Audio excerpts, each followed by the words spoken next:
Saludos. En este video vamos a tratar el tema del derecho laboral desde sus principios y su historia. Para poder entender el derecho laboral debemos acudir a la definición de lo que se considera como trabajo. Eso viene del latín traps o travis, que significa obstáculo o dificultad. Claramente, pues un trabajo no implica siempre que haya una dificultad, pero sí requiere la habilidad o la utilización del tiempo. Sin la utilización de este tiempo, de estas habilidades, pues simplemente no estamos hablando de un trabajo. Puede ser una ocupación, puede ser un hobby, puede ser una tarea. Pero el trabajo implica esa utilización específica, continua, de esas cualidades humanas.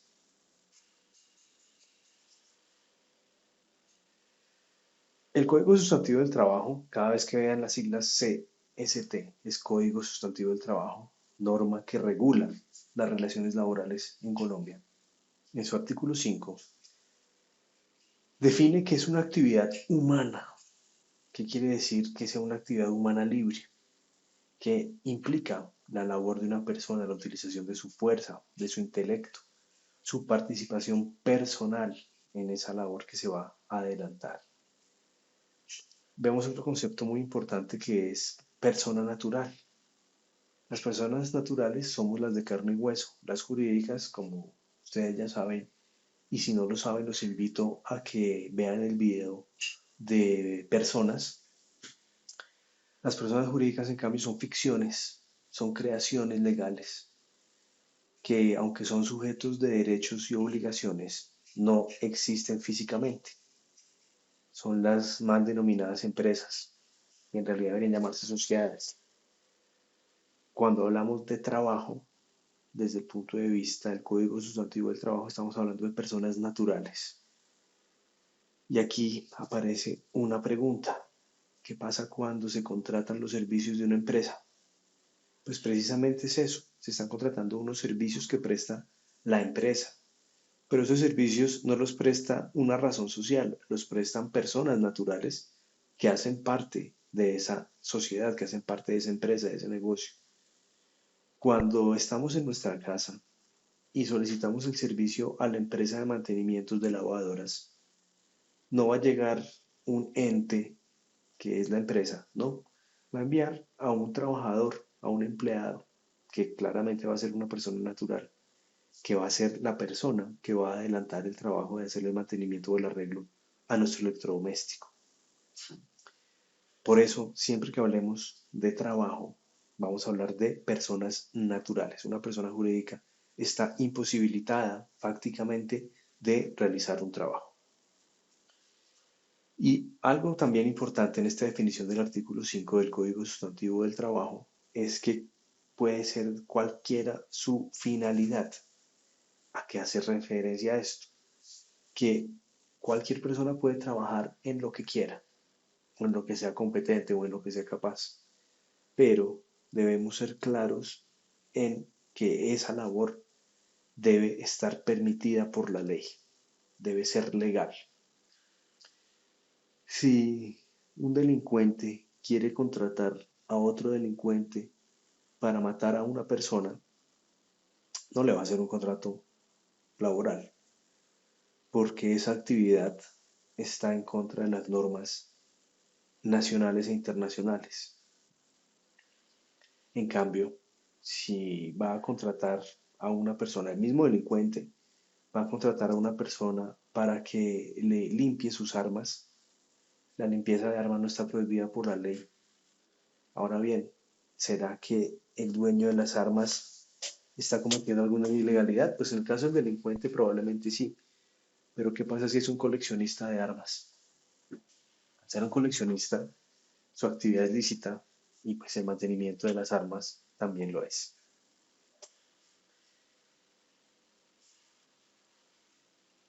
Cabanelas es un doctrinante del derecho. Indica que el derecho del trabajo regula las relaciones jurídicas entre empleador y empleado y entre ellos y el Estado.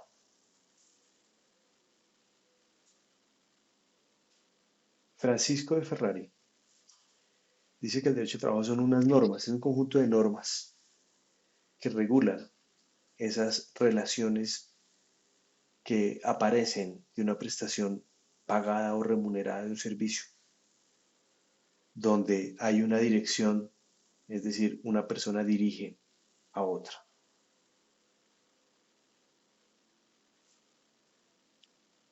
El artículo primero del Código Sustantivo del Trabajo es el objeto de dicha normatividad, la cual es lograr la justicia en las relaciones que surjan entre empleadores y trabajadores, habiendo una coordinación económica y un equilibrio social. Esta definición pues, es bastante poética porque aunque es la finalidad última del derecho laboral, en la realidad es muy complicado, más bien es más complicado de lo que dice la definición.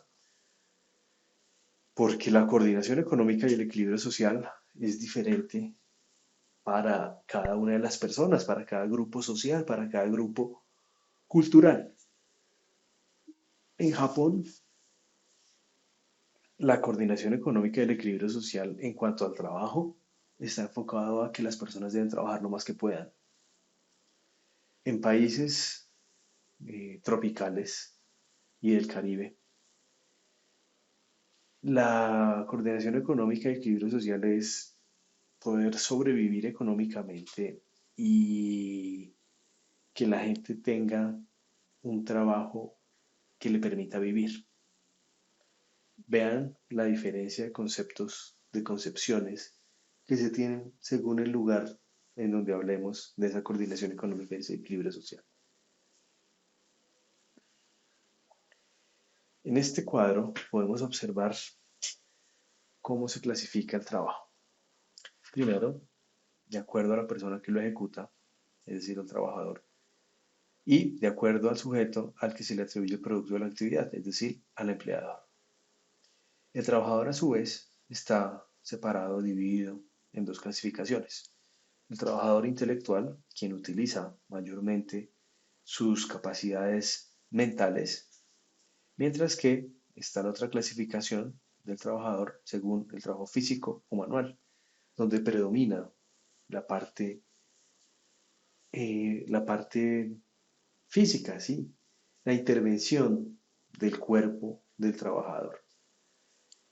En el trabajo intelectual, pues tenemos las profesiones liberales, por ejemplo, economistas, contadores, abogados, administradores, relacionistas internacionales. Lo que ustedes están estudiando, lo que la mayoría de ustedes está estudiando.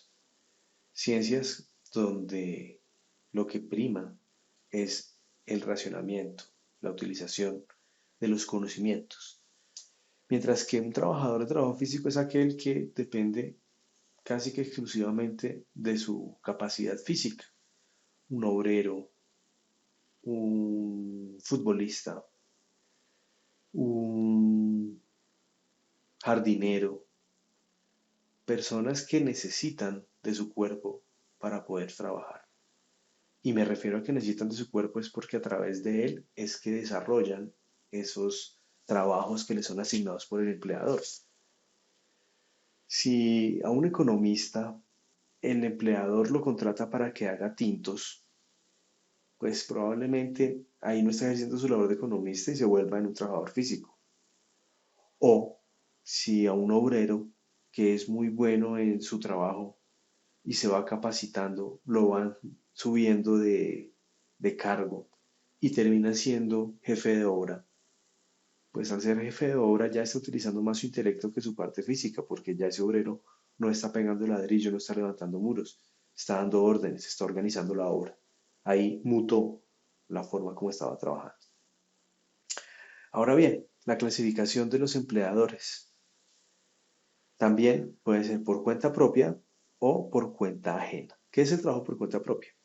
Cuando el empleado o pues el trabajador asume todos los riesgos y se encarga de dirigir su propio trabajo.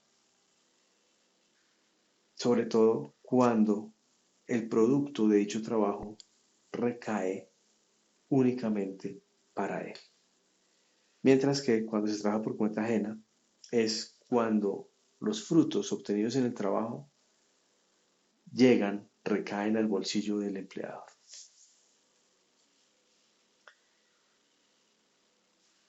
Quiero dar un ejemplo de trabajador por cuenta propia. Las personas que prestan servicios en el hogar.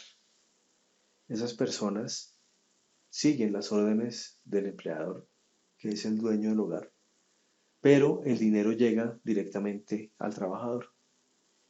Mientras que, por cuenta ajena, es el ejemplo que les daba del técnico en reparación de equipos del hogar, cuando va a su casa a arreglarle la nevera.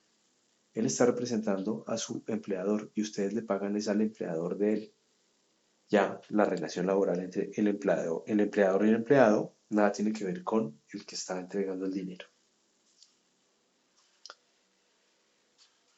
El derecho laboral viene desde el principio del hombre, cuando trabajaba en el campo, cuando tenía animales, cuando empezó a desarrollar los primeros equipos o las primeras máquinas que le servían para la producción del campo y pues para el desarrollo del cuidado de animales, para la construcción de su vivienda.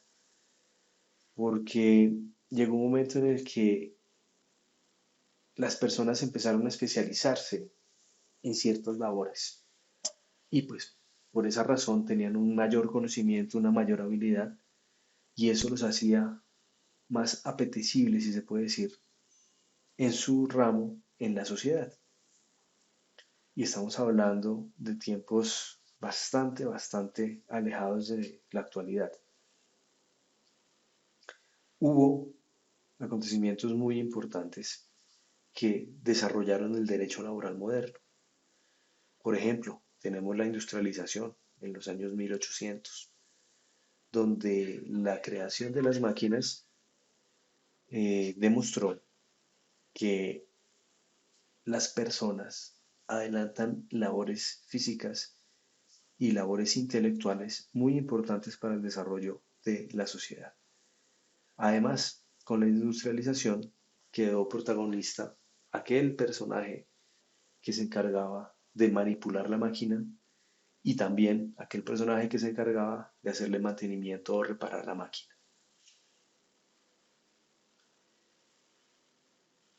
El derecho del trabajo también tiene unas fuentes, es decir, de donde se nutre. Más adelante vamos a verlas.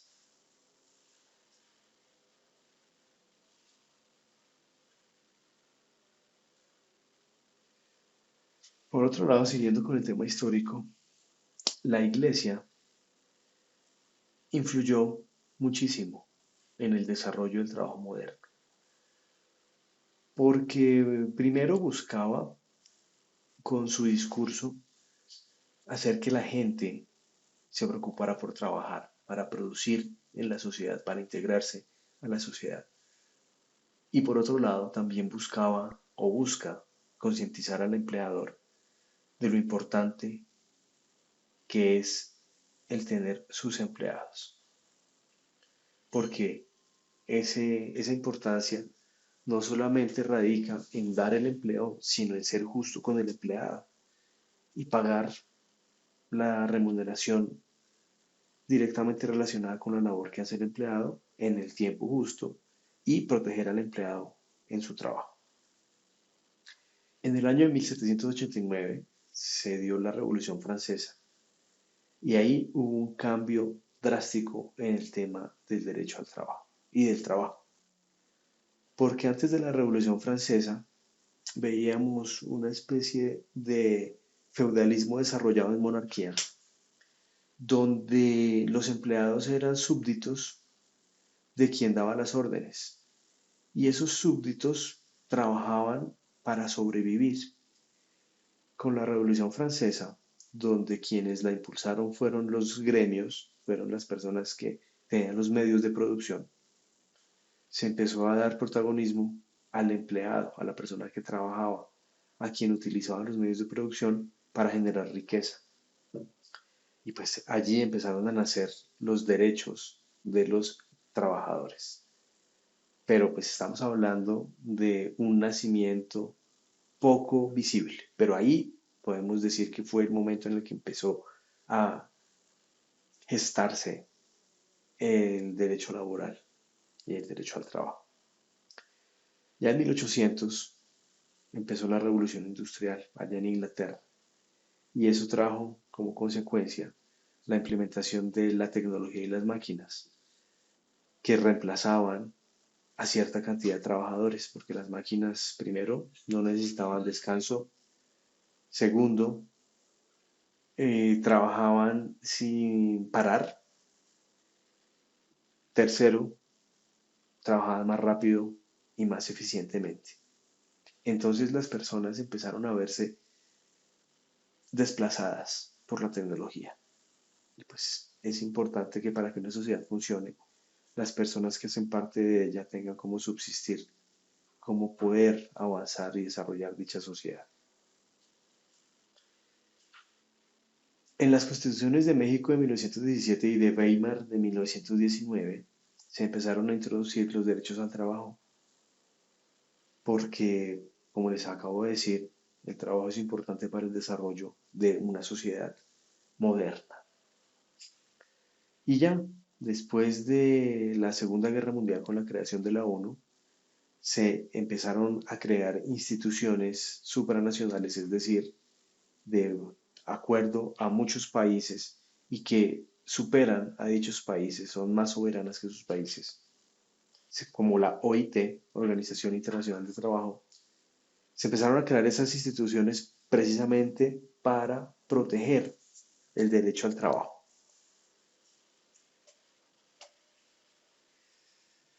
La Constitución Política de 1991 establece que Colombia es un Estado social de derecho fundado en el trabajo. ¿Qué significa eso? Que el trabajo es parte primordial del desarrollo socioeconómico político de Colombia y por lo tanto se convierte en un principio fundamental, es un derecho fundamental consagrado en la misma Constitución. Ese desarrollo del derecho al trabajo en la Constitución tiene tres dimensiones diferentes, una político-jurídica, una político-económica y una político-social. La político-jurídica hace referencia a la estructuración de un sistema jurídico que proteja, que regule el sistema laboral en Colombia. La dimensión político-económica establece que es el desarrollo del trabajo como fuente de progreso y de crecimiento económico del país. Y por último, la dimensión político-social establece que el trabajo dignifica al ser humano, que a través del trabajo las personas hacen parte de una sociedad, desarrollan la sociedad y ellos mismos como individuos se desarrollan en una sociedad. Todas las culturas a lo largo de la humanidad, de la historia de la humanidad, han necesitado el esfuerzo de sus integrantes para poder desarrollarse. Gracias a ese trabajo, el Homo erectus se fue desarrollando hasta llegar al Homo sapiens, que somos nosotros. Si no hubiera sido por el trabajo, probablemente nuestra especie no estaría al nivel de desarrollo en el que estamos ahora. Ustedes pueden observar en los zoológicos y en los análisis etológicos de los primates que tienen la capacidad de realizar adecuaciones a elementos del medio ambiente para poder desarrollar elementos a través de los cuales facilitan su vida. Un chimpancé puede tomar una rama de un árbol, le puede sacar una punta para cosechar un fruto. Se han visto casos en los cuales esos primates desarrollan unas máquinas primitivas, elementos primitivos, a través de los cuales mejoran su calidad de vida. Eso implica una utilización de su cerebro en la implementación de un trabajo. Pues nosotros venimos de esos seres, de esas especies, hemos sido su desarrollo y pues no nos podemos quedar atrás y cada vez vamos avanzando en el desarrollo de los elementos y del trabajo. Hace 20 años el desarrollo de software era una décima parte, yo creo, o más bien a una décima de la velocidad en la cual hoy se realizan avances en materia tecnológica. Realizar un software antivirus era una gran proeza. Hoy en día, ustedes pueden hacer un curso de Python y desarrollar una aplicación en una semana, ustedes solos, para poder desarrollar los primeros sistemas, los primeros software. Fue necesario la utilización de grupos humanos gigantescos, gran cantidad de programadores que no solamente escribían los códigos, sino que también ejecutaban los códigos y los arreglaban. Y este ejemplo se los traigo porque pues empecé hablándoles de unos simios que le sacan filo a un palo para recolectar un fruto. Y hoy estamos hablando de un ser humano que es capaz de desarrollar toda una aplicación en una semana.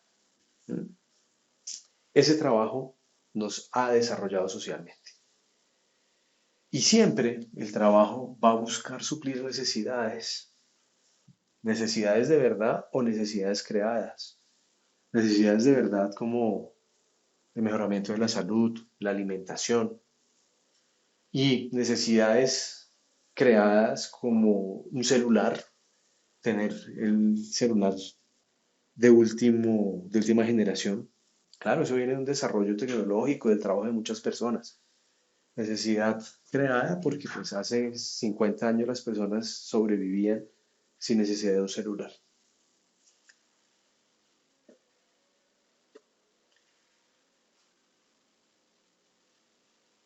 El trabajo ha tenido una evolución.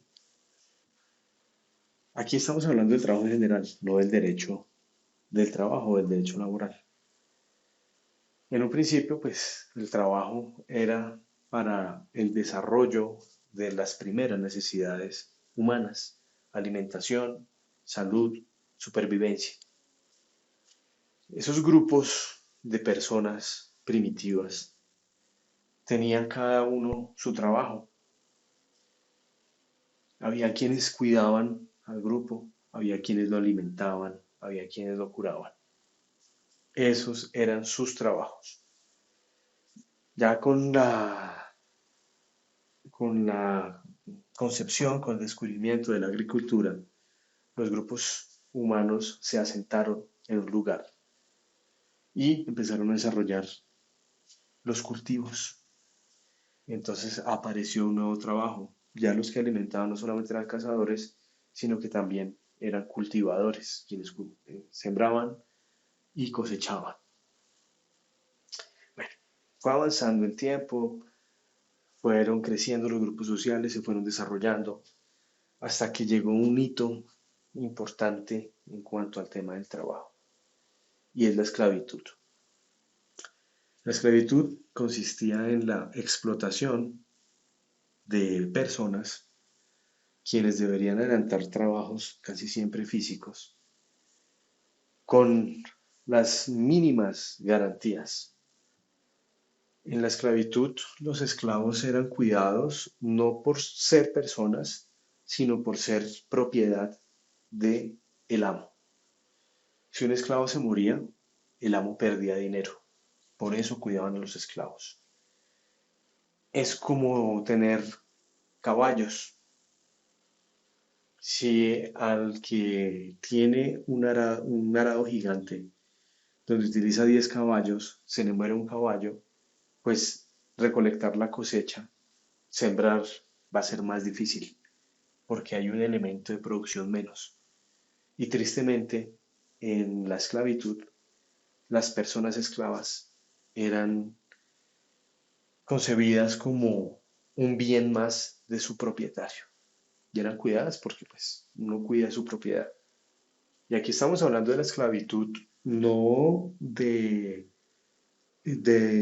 los negros, sino de la esclavitud que se vivían en las primeras civilizaciones, donde quienes conquistaban un territorio tomaban a las personas como esclavas para que desarrollaran la mayor cantidad de trabajos que se pudiera, desde Grecia hasta Roma, pasando por imperios como el chino, como el germánico.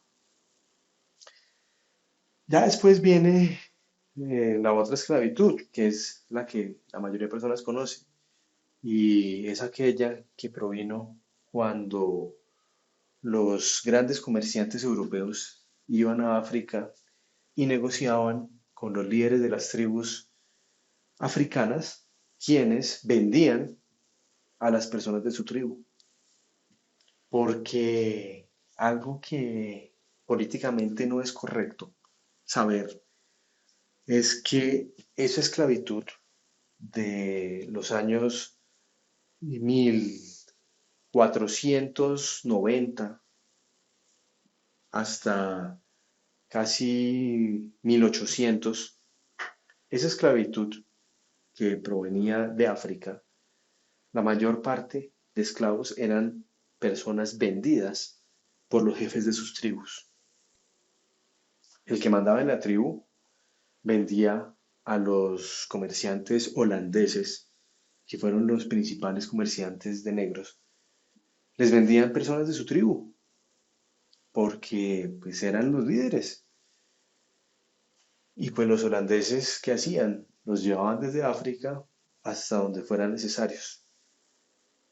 ¿Dónde eran necesarios? Pues en el Nuevo Mundo, porque en el Nuevo Mundo habían las explotaciones de minerales y donde estaban los grandes cultivos.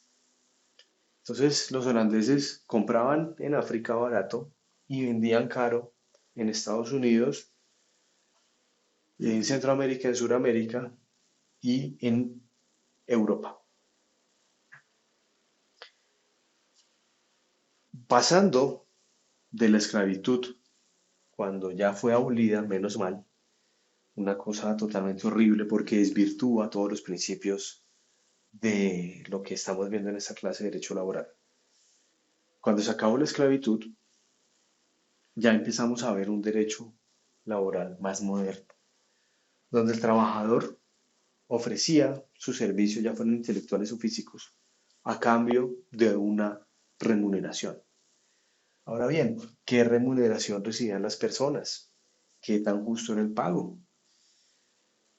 Y aquí, ya después de 1800, cuando empezó la industrialización, uno de los motivos por los cuales se acabó la esclavitud, porque ya los esclavos no eran rentables, cuando empezó la industrialización, se empezaron a ver los derechos de las personas que hacían parte de las cadenas productivas. Y pues observamos que los salarios en esas épocas eran mínimos. Y mínimos me refiero a que se pensaba que las personas únicamente tenían derecho a comer. No se hablaba ni de derecho a vestirse, mucho menos del derecho a la salud. Y pues obviamente está lejísimos el concepto de educación.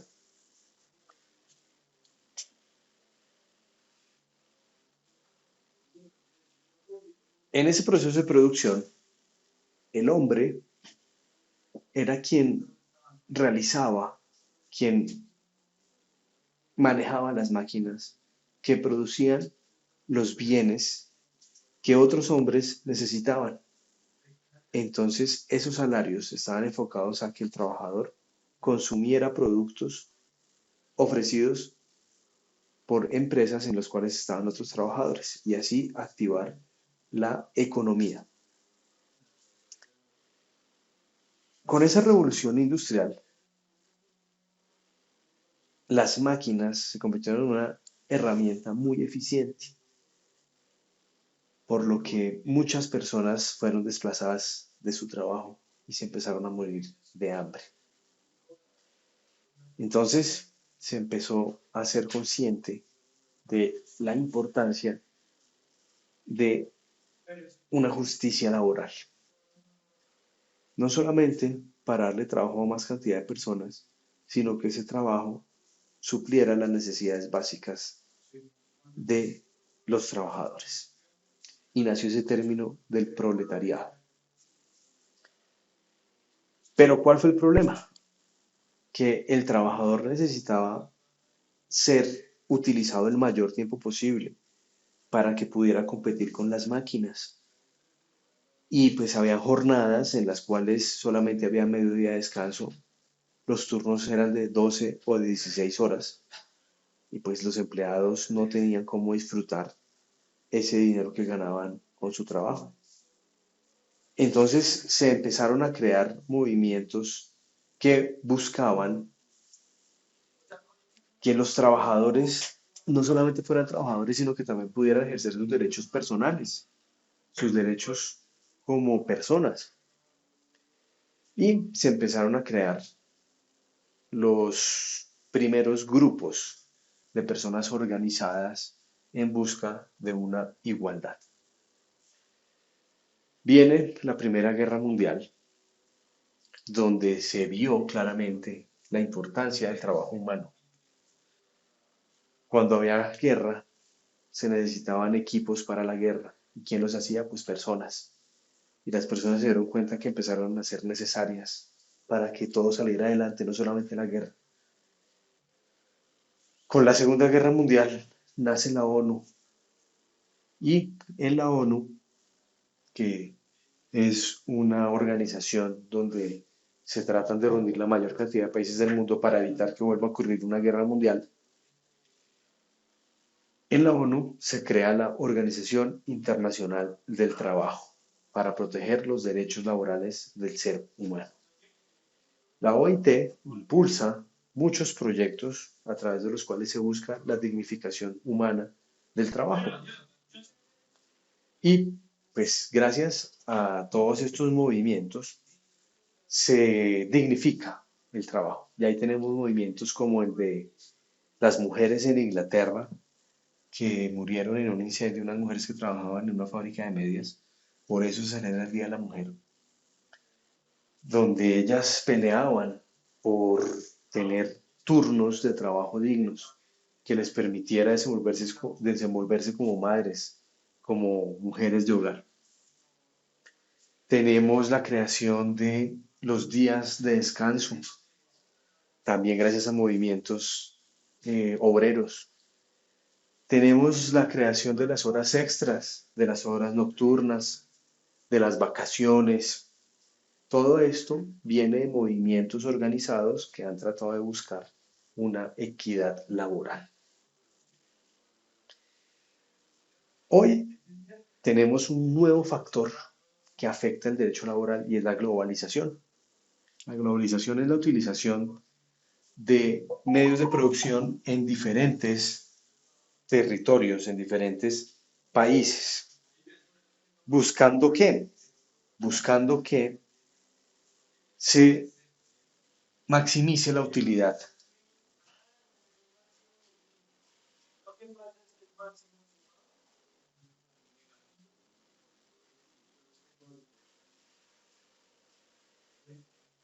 En esa globalización se utilizan entonces territorios en los cuales las normas laborales son mucho más benignas para el empleador.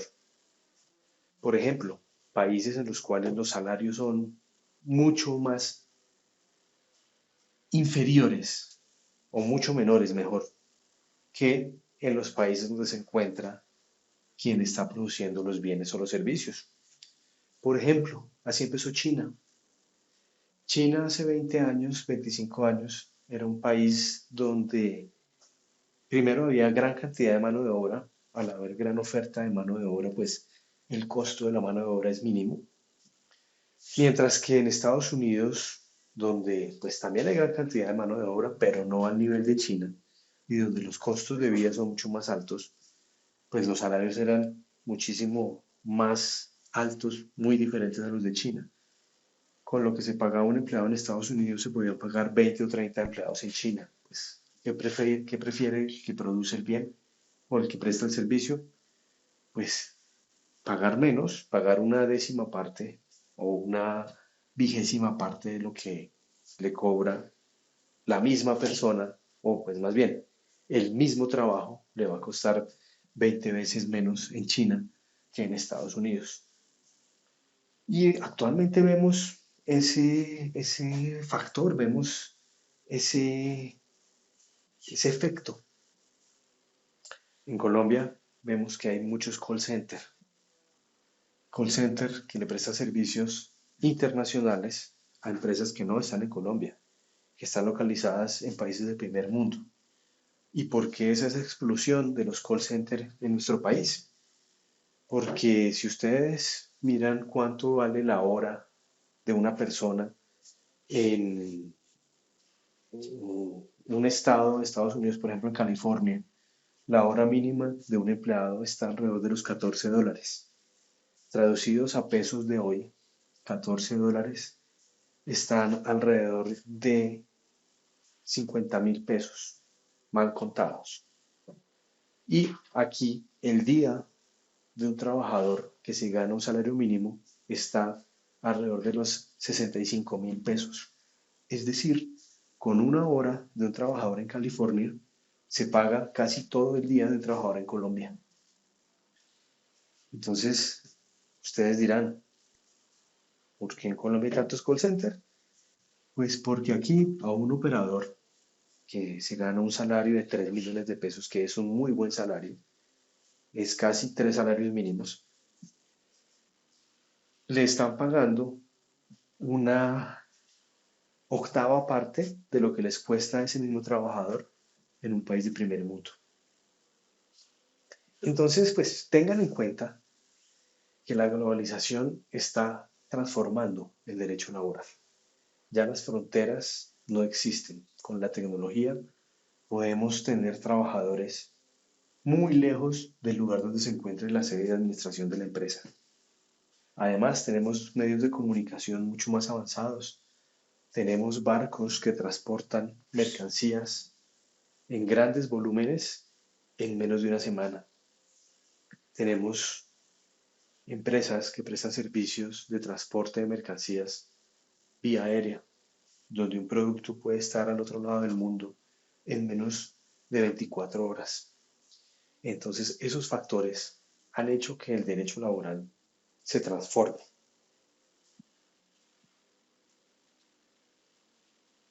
Bueno, muchas gracias por haber visto este video. Espero que les haya servido y hayan aprendido algo. Y nos vemos en otro video.